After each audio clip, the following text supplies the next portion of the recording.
நம்மள நிறைய பேருக்கு டேட்டூ சீக்கிரமாவே ஃபேட் ஆயிருது. இது ரொம்ப பெரிய ப்ராப்ளமாவே இருக்குது. இந்த வீடியோல ஒரு டேட்டூவை எப்படி ரொம்ப நாள் லாங் பண்ண வைக்கிறேன்னு தான் பார்க்க போறோம். நான் தான் டிட்டோ கிடோ டேட்டூஸ்ல இருந்து professional tattoo artist.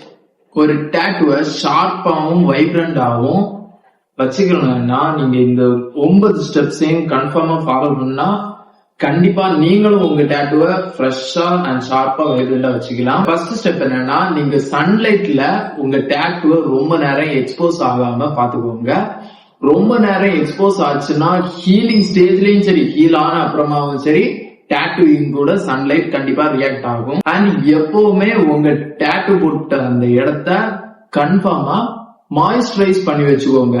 Means moisturiser use பண்ணலாம், டேட்டூ ஷைனர் யூஸ் பண்ணலாம், டேட்டூ என்ஹான்சர், இந்த மாதிரி நிறைய ப்ராடக்ட்ஸ் இருக்கு. நீங்க இதுல எது வேணாலும் யூஸ் பண்ணிக்கலாம். நீங்க போட்டிருக்க டேட்டூவை ஹீல் ஆனாலும் சரி, ஹீல் ஆகலனாலும் சரி, ரொம்ப நேரம் போட்டு ராக கூடாது. மீன்ஸ் கெமிக்கல்ஸ் மாதிரி சோப்பு இல்லைன்னா ஸ்க்ரப் அந்த மாதிரி வச்சு நீங்க ரொம்ப தேய்ச்சிங்கன்னா கன்ஃபார்மா டேட்டூ கொஞ்சம் கொஞ்சமா ஃபேட் ஆக ஸ்டார்ட் பண்ணும். அண்ட் நீங்க எப்பவுமே ஹெல்த்தியான ஒரு ஸ்கின்னை மெயின்டைன் பண்ணணும். நீங்க ப்ராப்பரான டயட்ல நல்ல ஃபுட் எடுத்து ஹெல்த்தியான ஸ்கின் வச்சிருந்தீங்கன்னா உங்க டேட்டூவும் ரொம்ப நாள் லாங்கா ஹெல்த்தியா இருக்கும். அண்ட் நீங்க எப்பவுமே டேட்டூ பிளேஸ்மெண்ட்டை நீட்டா கரெக்டா சூஸ் பண்ணிக்கோங்க. மீன்ஸ் உங்களுக்கு ரொம்ப ஃப்ரிக்ஷன் மீன்ஸ் ரொம்ப உரைகிறது மாதிரி அங்க இங்க ராகிறது மாதிரி உள்ள இடத்துல நீங்க டேட்டூ போட்டீங்கன்னா அது சீக்கிரமாவே ஃபேட் ஆக வாய்ப்பு இருக்கு.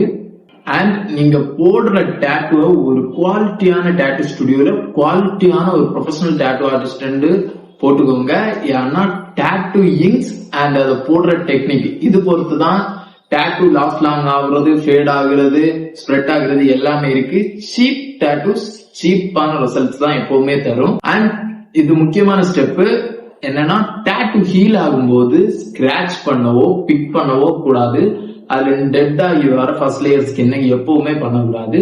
இதனால கண்டிப்பா டேட்டூஸ் ஃபேட் ஆகும். பாத் பண்ணியதுல குளோரின் இருக்க ஸ்விம்மிங் பூல்லயோ குளோரின் முக்கியமா டேட்டூஸ்ல படவே கூடாது இந்த ஹீலிங் ஸ்டேஜ்ல.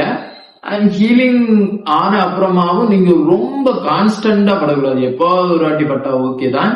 அட் லாஸ்ட் ஸ்டெப் நீங்க என்னன்னா, வருஷத்துக்கு ஒரு வாட்டி உங்க டேட்டூஸ் ரொம்ப ஃபேட் ஆயிடுச்சுன்னா உங்க ஆர்டிஸ்ட கன்சல்ட் பண்ணி ஒரு சின்னதா ஒரு டச் அப் பண்ணிக்கோங்க.